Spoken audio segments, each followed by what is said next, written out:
This episode focuses on the disappearance of Maura Murray. Maura Murray is an American woman who went missing on February 9, 2004, after a car accident on Route 112 in Haverhill, New Hampshire.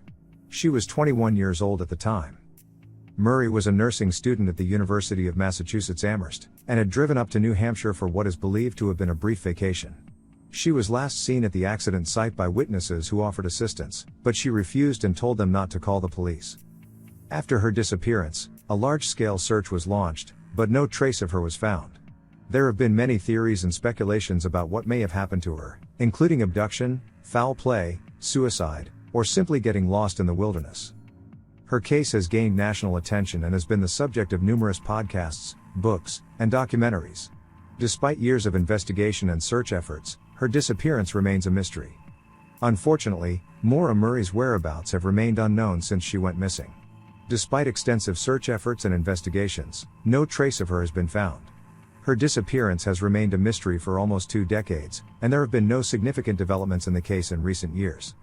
There have been numerous speculations and theories about what may have happened to Maura Murray after she went missing.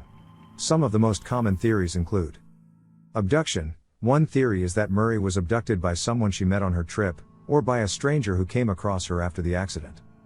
Foul play. Another theory is that Murray was the victim of foul play, possibly by someone she knew or by someone who saw an opportunity to take advantage of her after the car accident. Suicide. Some people believe that Murray may have taken her own life, either as a result of personal problems or due to the stress of the car accident. Getting lost in the wilderness. Another theory is that Murray may have wandered off into the wilderness and become lost, or possibly injured or succumbed to the elements. Runaway. Some people have speculated that Murray may have intentionally disappeared and started a new life under a different identity. It's important to note that these are just theories, and there is no concrete evidence to support any of them. The case remains open and under investigation, and any new information or leads are actively pursued by law enforcement. The events leading up to Maura Murray's disappearance are as follows. On February 5, 2004, Maura emailed her professors at the University of Massachusetts Amherst to inform them that she would be taking a week off due to a family emergency. Her family later confirmed that there was no such emergency, and it's unclear why she made up this excuse. On February 7, 2004, Maura packed her belongings and left campus in her black 1996 Saturn sedan. She withdrew $280 from an ATM and went to a liquor store, where she purchased around $40 worth of alcohol. She then drove north towards New Hampshire. On the evening of February 8, 2004, Maura crashed her car on Route 112 in Haverhill, New Hampshire. The car hit a tree, causing significant damage to the front end. A passing motorist offered assistance, but Maura declined and asked them not to call the police. The motorist left and called the police anyway, but by the time they arrived on the scene, Maura was gone. When police searched Maura's car, they found alcohol containers, a MapQuest printout of directions to Burlington, Vermont, and Maura's belongings, including her credit cards and cell phone. However, Maura was nowhere to be found.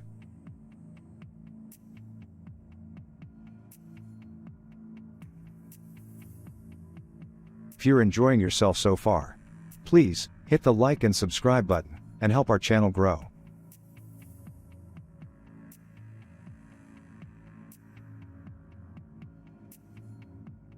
There has been speculation linking Maura Murray's disappearance to the notorious serial killer Israel Keyes, but there is no concrete evidence to support this theory. Israel Keyes was a serial killer who murdered at least 11 people between 2001 and 2012. He was known for his meticulous planning and ability to avoid detection. Keyes committed suicide in his jail cell in 2012, before he could be brought to trial for his crimes. Some people have suggested that Keyes may have been responsible for Maura Murray's disappearance, as he lived in Vermont at the time and had a history of traveling around the country to commit his crimes. However, there is no direct evidence linking Keyes to Murray's case, and the FBI has not listed her as a possible victim of Keyes. Furthermore, there have been no concrete leads or evidence indicating that Keyes was in the area at the time of Maura's disappearance. While the possibility of Keyes' involvement cannot be completely ruled out, it remains just one of many theories in the case. Dirtbag is a term that has been used to refer to several individuals who have been suspected of involvement in Maura Murray's disappearance, but there is no clear evidence linking any of them to the case. One of the main individuals referred to as the Dirtbag is a man named John Smith, who was a private investigator hired by Maura's family to look into her disappearance. Smith has stated that he believes he knows who is responsible for Murray's disappearance, but he has not named the individual publicly. Another individual who has been referred to as the dirtbag is a man named Nathaniel Kibbe, who was later convicted of kidnapping and raping a different woman in New Hampshire. Kibbe lived in the area where Maura disappeared, and some people have speculated that he may have been involved in her disappearance as well. However, there is no concrete evidence to support this theory. Overall, the term dirtbag has been used to refer to several individuals who have been suspected of involvement in Maura Murray's disappearance, but none of these individuals have been definitively linked to the case. The term 112 dirtbag is a reference to an individual who has been suspected of involvement in Maura Murray's disappearance.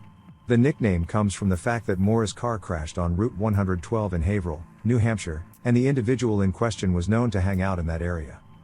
The identity of the 112 dirtbag has not been definitively confirmed, and there is no concrete evidence linking this person to Maura's disappearance. The nickname appears to have originated from online forums and discussion groups related to the case, and it has since been used in various media accounts of the case. Some people believe that the 112 dirtbag may have been involved in Maura's disappearance, while others argue that the nickname is unfairly used to implicate an innocent person. A longshot theory involves her car's tailpipe. It has been suggested that Maura may have deliberately blocked the tailpipe of her car in order to cause carbon monoxide poisoning, leading to her death. The theory is based on the fact that Maura's car was found abandoned on the side of the road with the tailpipe sticking out of a snowbank.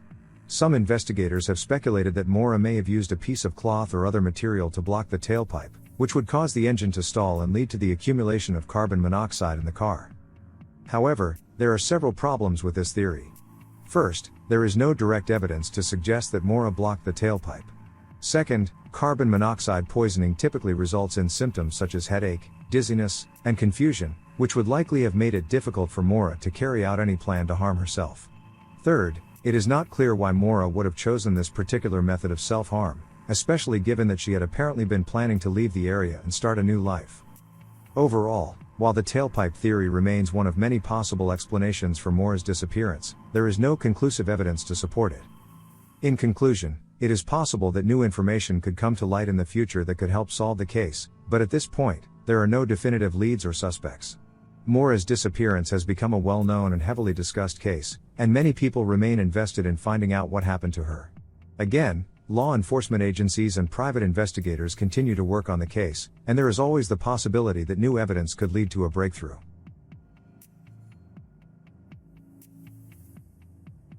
If you or someone you know is experiencing a mental health crisis or considering suicide, there are resources available to help.